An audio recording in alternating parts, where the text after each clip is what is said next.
Hello everyone. So finally मैंने part 3 complete कर दिया है। जिसने भी पार्ट 1-2 नहीं देखा हो तो प्लीज़ आप जाइए, ज़रूर देखिए। तो ये है डे 3 जब हम लोग मनाली में स्टे कर रहे थे और बाहर बहुत ज़्यादा स्नोफॉल हो रही थी, कल रात से भी ज़्यादा। ओली के बाद सबसे हैवी स्नोफॉल मैंने आज देखी थी मनाली में सुबह उठ के। और ये हमारा रूम का विंडो व्यू था। ये तो मैंने ऐसे ही सोचा था कि मैं रील पोस्ट करूँगी, इसलिए मैंने ये क्लिप बनवाई थी। और बाहर का व्यू तो इतना सुंदर दिख रहा था यहाँ से। ठंड तो बहुत ही थी सुबह, लेकिन रात से उतनी ज़्यादा नहीं। शाम से टेम्परेचर ज़्यादा गिरने लगता है यहाँ का। फिर मैंने कॉम किया और इससे अच्छी जगह क्या ही हो सकती है कॉम करने के लिए। तब तक भाई लोगों ने स्टार्ट कर दी बनाना कॉफ़ी, तो मैंने सोचा जब तक कॉफ़ी बन रही है तो मैं थोड़ा तैयार हो लेती हूँ, क्योंकि हमारे पास बस आज का दिन था एक्सप्लोर करने के लिए। और ये कॉफ़ी रेडी हो गई है और सच में ये बाहर वाली से तो लाख गुना ज़्यादा अच्छी बनी थी। फिर उसके बाद दोनों भाइयों ने दिया बराबर का योगदान यहाँ पे मैगी बनवाने में। लेकिन फिर बाद में याद आया हमारे पास स्पून नहीं है, तो हमें स्पून नहीं मिला, तो जिसको जैसे समझ में आया उसने वैसे खा लिया। अब स्पून मांगने जाते तो भाई ये लोग आधी मैगी ख़त्म कर जाते हैं, आधी क्या पूरी ख़त्म कर जाते हैं, कुछ नहीं बचती। तो हम लोगों ने सोचा छोड़ो स्पून देखते हैं। और अपने कमरे में कूड़ा मचाने के बाद मेरा दोस्त आया जिस शान से चुराया उसी शान से। ये लकड़ी किसने दी हमको? हाथ में लकड़ी किसने दी हमें? तुम्हें कोई लकड़ी नहीं कहते थे ना। फिर हम सब मस्त रेडी होके जाने ही वाले थे कि मौसम बहुत ज़्यादा ही ख़राब हो गया, बारिश के साथ साथ स्नोफॉल भी होने लगी।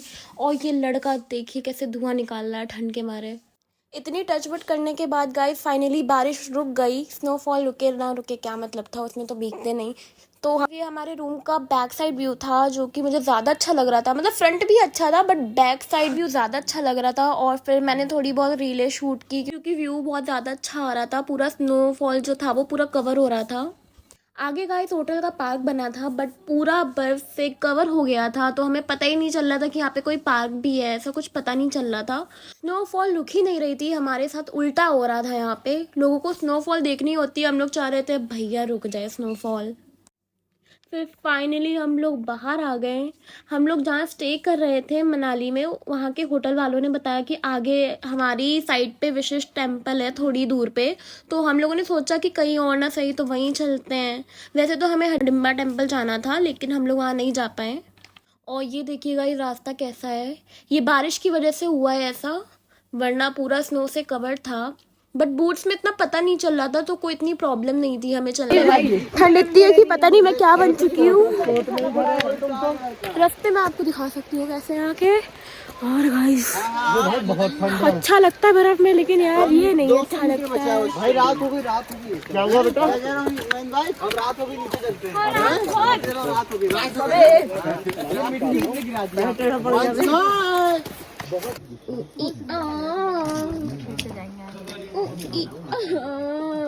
ओई ओई ओई ओई ओई ओई ओई ओई। और गाइस यहाँ सब थक चुके हैं, मतलब थके नहीं है, रियल बात ये है कि इतनी ठंड है कि हम लोगों के पैर जाम हो गए और हम लोग में चलने की भी हिम्मत नहीं हो रही इस टाइम पे। फिर रास्ते में हम लोगों ने खाया भुट्टा जो कि बहुत टेस्टी था। और इस जगह पे भुट्टा खाना और भी ज़्यादा अच्छा लग रहा था। और मंदिर भी ज़्यादा दूर नहीं था, यहाँ से सीधी रोड गई है मंदिर के लिए। और गाइस फिर थोड़ी देर बाद हम लोग मंदिर फाइनली पहुंच जाते हैं। और मेरी बालों की तो जो हालत ख़राब होती है, मतलब जितना भी स्ट्रेटनर मार लो, जितना सोच लो एस्थेटिक रहेंगे, बट हालत बाद में ख़राब ही हो जाती है। गाइस पास ही मंदिर के एक जगह ऐसी थी जहाँ पे बहुत ज़्यादा ही गर्म पानी आ रहा था। आप देख रहे हो कैसे धुआं निकल रहा है। अभी पानी कहाँ से आ रहा था मुझे भी नहीं पता है। टेम्परेचर धीरे धीरे बहुत ज़्यादा गिरने लगा था गाइस, और हमारी हो रही थी हालत बहुत ही ज़्यादा ख़राब। मेरे कैप के ऊपर तो देख सकते इतनी ज़्यादा बर्फ़ जम गई है, बोला तक नहीं जा रहा था। लेकिन भाई मज़ा बहुत आ रही थी, भले ही बर्फ़ में हालत ख़राब हो लेकिन जाना तो स्नोफॉल देखना ही है। स्नोफॉल कंटिन्यूसली हो रही थी गाइस, और हमारी हालत भी कंटिन्यूसली ख़राब हो रही थी। फिर शिवी भाई ने साफ़ की मेरे कैप की बर्फ़ जो कि बहुत ज़्यादा जम गई थी। रास्ते में हम लोग एक रेस्टोरेंट में रुके थे बट मेरी हालत इतनी ज़्यादा ख़राब हो रही थी और शूट करने की तो हिम्मत नहीं हो रही थी, इसलिए मैंने रेस्टोरेंट का आप लोगों को दिखाया नहीं। तो चलने की भी हिम्मत नहीं हो रही थी, पैर पूरे जाम हो गए थे ठंड से। गाइस इसमें मैं आपको सलाह दूंगी कि बूट्स अपने बहुत अच्छे रखिएगा। जो हम लोगों ने पहने थे वो भी अच्छे थे बट एक स्नो में चलने वाले ना अलग आते हैं, उसके बाद गाइस हम लोगों ने ऑनलाइन ऑर्डर किया क्योंकि रेस्टोरेंट में खाने की तो हिम्मत नहीं हुई, तो सोचा ऑनलाइन ऑर्डर कर लेते हैं घर पहुंच के ही, मतलब रूम पहुंच कर। फिर हम लोगों ने एंजॉय किया सूप, और मैं ट्राई करूँगी 4th पार्ट में सारा मनाली व्लॉग का कंप्लीट कर लूँ ताकि वीडियो की लेंथ जो है काफ़ी लंबी ना हो। तब तक के लिए बाय।